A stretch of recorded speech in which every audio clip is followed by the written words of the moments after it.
लंका पार जाने के लिए सभी लोग विराजमान हैं। कहाँ? समुद्र के किनारे। संपाति ने पता बतलाया, माता जानकी जी समुद्र के उस पार राजा रावण की नगरी लंका में पुष्प वाटिका के अशोक वाटिका के नीचे, पेड़ के नीचे विराजमान हैं। आहा, पर समुद्र पार कौन जाएगा? क्यों? बड़ा लंबा समुद्र है, कौन पार करेगा? अंगद जी तुम बच्चे हो, युवराज भी हो, नया खून है, नया जोश है, तुम जाओ। अंगद जी बोले हम जा तो सकते हैं, वापसी में हमारा इंजन फेल हो सकता है, वापसी थोड़ी मुश्किल है। क्यों? अंगद कहूं जाऊं मैं पारा, जिए संशय कछु फिरती बार। हम जा तो सकते, आने में दिक्कत है। क्यों? हमारा इंजन थोड़ा हॉर्स पावर का कम है। कौन जाएगा? नलनील है? नहीं, हमारी दम नहीं। दधीमुख? नहीं, हम नहीं जा सकते। केहरी? नहीं, हम भी नहीं। कौन जाएगा? तो सब लोग जामवंती जी से बोले बूढ़े तुम ही हो, तुम ही क्यों नहीं जाते? हम लोगों की बड़ी चढ़वा रहे हो, तुम बूढ़े हो, समझदारी से काम लोगे, तुम ही तपो, जाओ, तुम ही जाओ। जामवंती जी बोले हम नहीं जा सकते। क्यों? क्या तुम्हारा पेट खराब है? नहीं, पेट खराब नहीं। क्यों नहीं जा सकते? बोले अब हम बूढ़े हो गए, जब जवान थे तब जोश था। उभय गरी महदीनी 7 प्रदक्षिण धाय, बलि बांधत प्रभु बाढ़यो, सो तन बरनु न जाए। जब हम जवान थे तब हमने 7 प्रदक्षिणा पूरी पृथ्वी की कर ली थी, अब हमारा बुढ़ापा आ गया, कौन जाएगा? बानर बोले जब कोई जा ही नहीं रहा तो आत्महत्या करो। ऐसा मुंह लेके थोड़ी जाएंगे खाली, सब लोग मरो, डूब जाओ, मर जाओ। तब तक सबकी नजर हनुमान जी पर पड़ी। आहा, किसी ने हनुमान जी के कान में कहा सब लोग अपना अपना बल बता रहे हैं, तुम अपना हॉर्स पावर तो बताओ, कितने एचपी के हॉर्स पावर का पंप है, कितने बलवान हो? हनुमान जी बोले सबका अपना अपना बल है, इसलिए बतला रहे हैं, हमारा अपना नहीं है तो हम क्या हलवा बताएं? अरे ऐसी बात क्यों करते? आप तो बलवान हो। हनुमान जी बोले नहीं, हम बलवान नहीं हैं, हमारे अंदर जो बैठे हैं वो बलवान है। आपके अंदर कौन बैठा? हमारे अंदर तो 2 ही लोग बैठे। कौन? श्री राम जानकी बैठे मेरे सीने में, सिया राम जानकी बैठे हैं मेरे सीने।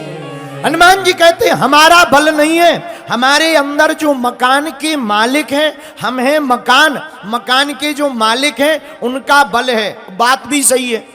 ऐसे समझो, किसी मकान में सीमेंट रखा हो, किसी कमरे में सीमेंट रखा हो, तो वो सीमेंट कमरे का कहलाएगा या मकान मालिक का कहलाएगा? किसका कहलाएगा? बताओ। किसी कमरे में सीमेंट रखा हो तो वो कमरे का सीमेंट कहलाएगा या मकान मालिक का? मकान मालिक का कहलाएगा। हाँ जी या ना जी? बोलो। हनुमान जी बोले भैया हम हैं मकान, हमारे मालिक हैं राम जी, ये जितना भी बल है हमारा नहीं है, प्रभु श्री सीताराम का बल है। तो क्या आप समुद्र पार नहीं कर सकते? हनुमान जी कहते हैं नहीं, हमारी दम नहीं है, हम नहीं कर सकते। तब जामवंत जी ने पीछे से कहा पवन तनय बल पवन समाना, बुद्धि विवेक विज्ञान निधाना। हनुमान जी आप पवन के पुत्र हो, पवन के समान बल है, आप तो जा सकते हो। हनुमान जी नहीं गए, क्या किया जाए? बाप के नाम से नहीं गए। अब हनुमान जी की महिमा गाई, कवन सुकाज कठिन जग माही, जो नहीं हो तुम पाही। कवन सुकाज कठिन जग माही, जो नहीं हो तात तुम पाही।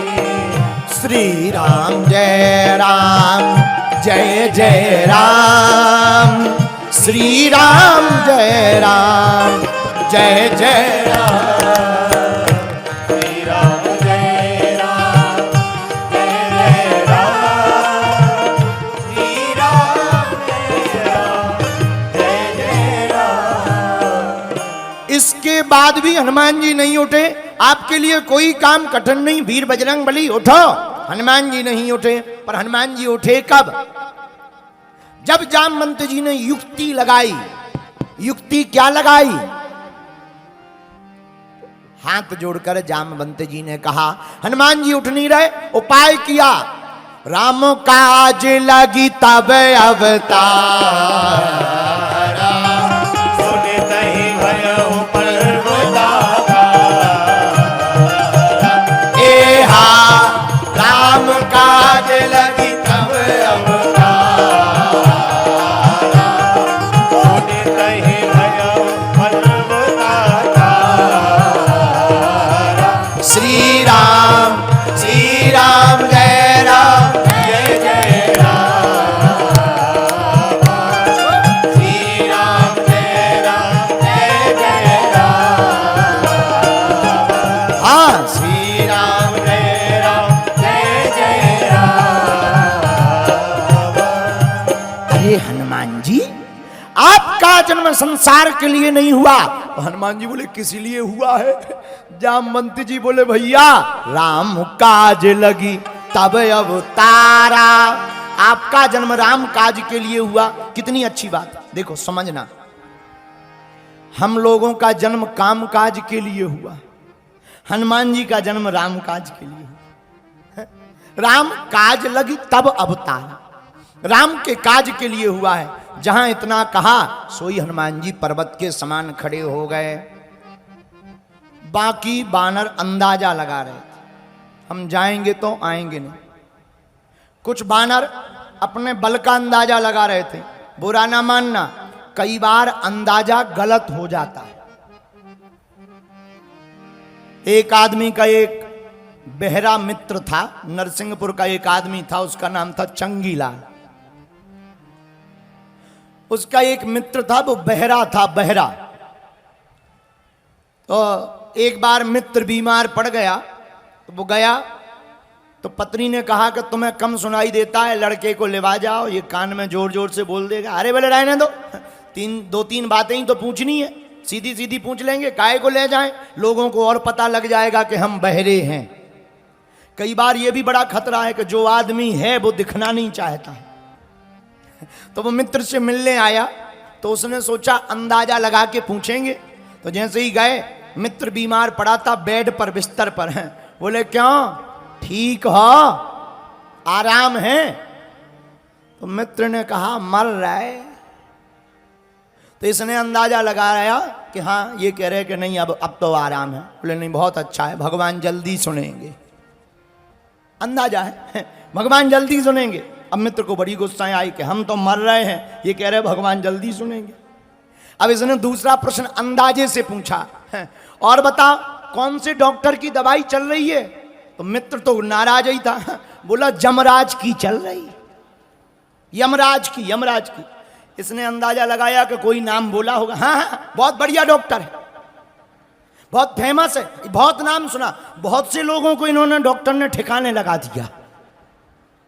अब तो मित्र का और दिमाग खराब कि ये अच्छा आ गया दिमाग खराब करने। अब फिर पूछा क्या बताया है खाने में डॉक्टर ने? अब मित्र तो नाराज हो ही चुका था, बोला पथरा बताए, पथरा। हाँ, हल्का भोजन है, हल्का भोजन पाना चाहिए, दोनों टाइम खाओ, बहुत हल्का भोजन है। तो कई बार अंदाजा ऐसा गलत हो जाता है, हम जो अंदाजा लगाते हैं वो कई बार होता नहीं। इसलिए अंदाजे के बल पर ज्यादा नहीं रहना चाहिए। अनुभव का बल बहुत महत्वपूर्ण होता है। जिसके पास अनुभव होता है वही इस दुनिया में हर मैटर में पास होता है। इसलिए जितने पढ़े लिखे बच्चे बैठे हैं, सुनो, हमेशा सलाहकार अपने से बड़े को रखना चाहिए। सलाहकार हमेशा अपने से बड़े की रखना चाहिए, क्योंकि उसके पास ज्ञान तुमसे भले ही कम हो, पर अनुभव तो तुमसे ज्यादा होगा। वरना कई बार तुम्हारी मुसीबत तुमको ही। एक बार यही नरसिंहपुर की एक और घटना है। दोनों पति पत्नी थे, पढ़े लिखे। पति का नाम चंगीलाल, पत्नी का नाम मुन्नी बाई। दोनों नरसिंहपुर के थे। तो एक बार इनके घर मेहमान आ गए। मेहमान, अब मेहमान आ गए तो जाने का नाम ही ना ले। तो पति पत्नी दोनों आपस में बात करने लगे जब वो नहाने गए कि ये आ गए, अब जा ही नहीं रहे हैं, क्या करें। पति बोला एक काम करो, झूठी मूठी लड़ाई करते हैं, हम तुम्हें डांटते हैं, तुम रो और तुम कहना कि आज के बाद हमें भोजन ही नहीं बनाना है। भाई मेहमान को भगाने के एक ही दो उपाय हैं, भोजन ना दो अपने आप भाग जाएगा। बुखार को भगाने का एक ही उपाय है, भोजन ना दो बुखार भाग जाएगा। जुखाम, ज्वर जुखाम और पाहुने ये तभी जाते हैं जब लंघन पड़ जाए।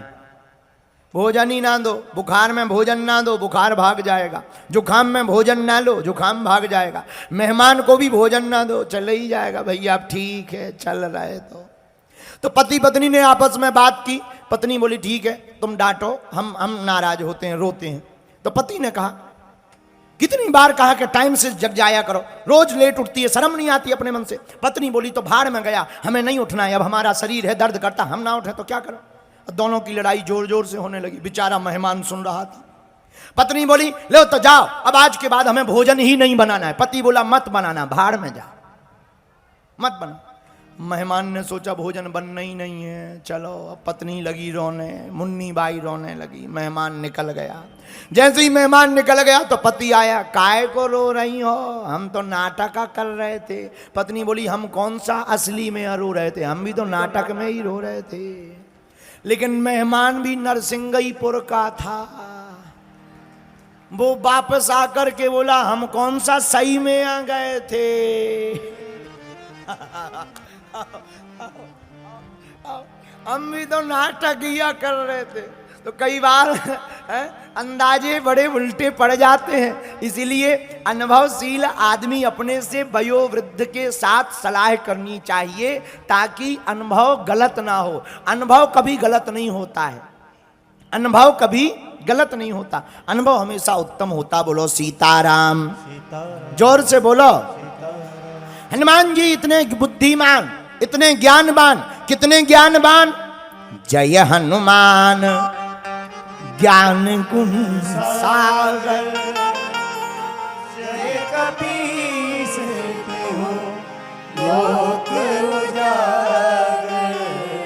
हनुमान जी इतने ज्ञानवान कि समुद्र के समान। ये चेला चंगीलाल कहाँ बैठा है। वाह वाह वाह वाह, तुम चंगीलाल हो, तुम्हारा नाम चंगीलाल है। इस नरसिंहपुर में सब कुछ मिलेगा देखने को, अभी देखते जाओ। बहुत अच्छा है, बहुत अच्छा है। जय हो चंगीलाल जी, जय हो जय हो जय हो। भैया बस इसी चंगीलाल की हम कथा सुनाते हैं। ये फंस गया यहाँ पे, मिल गया है, इसको पकड़ के ले चलो बागेश्वर धाम। बहुत नाटकी है तू, बैठ बैठ जा। टीवी में आने के लिए तू चंगीलाल नाम रख लेता है। नरसिंहपुर वाली, इतने उपाय आते हैं नरसिंहपुर वालों। कहाँ का है, यहीं का है क्या? हाँ, ऐसे लक्षण यहीं पाए जाते हैं। तो हनुमान जी जय जय जय हनुमान जी। जय हनुमान ज्ञान गुण सागर, जय हनुमान ज्ञान गुण सागर, जय कपीस तिहुँ लोक उजागर, जय कपीस तिहुँ लोक उजागर। जय हनुमान ज्ञान गुण सागर, ज्ञान गुण सागर, जय कपीस तिहुँ लोक उजागर। जय कपीस तिहुँ लोक उजागर। श्री राम जय राम, जय जय राम, श्री राम जय राम, जय जय राम, श्री राम जय राम, जय जय राम। देखो हनुमान जी इतने ज्ञानी फिर भी सलाह ले रहे किससे? जामवंत जी से। क्यों? क्योंकि वो वृद्ध हैं। जामवंत में पूछो तो ही उचित सिखावन दीजो मोही। हनुमान जी कहते हे जामवंत, आप हमें शिक्षा दो, बुरा न मानना, यही ज्ञान का सदुपयोग है। इतना ज्ञान होने के बाद भी हनुमान जी निराभिमानी। और हम लोगों को एक चौपाई आती हो तो हम लोग इतनी जोर से बोलते हैं कि वक्ता को ये लगे कि हमें आती है, व्यास जी को ये लगे कि हमें आती है, तो बड़ी जोर जोर से हाँ हाँ भूत पिशाच निकट नहीं आवे, और आगे सुनाओ, आगे सुनाओ, आगे सुनाओ। अरे भाई, हम लोग ज्ञान का प्रदर्शन करते हैं, हनुमान जी ज्ञान का दर्शन करते हैं। ये सीखने योग्य बात है। अच्छा, हनुमान जी ज्ञान का प्रदर्शन नहीं करते, इसलिए तो इनको विद्वान नहीं कहा। क्या कहा? विद्यावान गुनीयति चतुर राम का। ये ज्ञान का प्रदर्शन नहीं करते, इसलिए विद्यावान है। रावण विद्वान है। अच्छा, विद्यावान का अर्थ विद्या ददाति विनयम, जिसे विद्या मिले और विनम्र हो जाए वो विद्यावान है, और जिसको विद्या मिले और वो घमंडी हो जाए वो विद्वान रावण कहलाता है। इसलिए हनुमान जी से ये दूसरी बात सीखने की है कि कुछ भी प्राप्त हो, कला, सिद्धि, प्रसिद्धि, ज्ञान, सिद्ध अथवा संसार की कोई भी भौतिक वस्तु, उसका अभिमान नहीं करना चाहिए। बोलो जय सिया राम, जोर से बोलो। जो अभिमान करते हैं वो जल्दी ठिकाने लग जाते हैं। जो अभिमान करते वो जल्दी ठिकाने लग जाते, भले ही रावण के समान क्यों ना साम्राज्य हो, टिक नहीं पाता है। जो अभिमान की जगह भगवान को समर्पित करते हैं, उनका प्रताप चारों युगों में व्याप्त रहता है। हनुमान जी ने जो भी पाया उसे राम जी के चरणों में सौंप दिया, इसलिए परिणाम चारों युग परिताप तुम्हारा है परिसिद्ध, जगत उजियारा चारों युग परिताप तुम्हारा है परिसिद्ध, जगत उजियारा।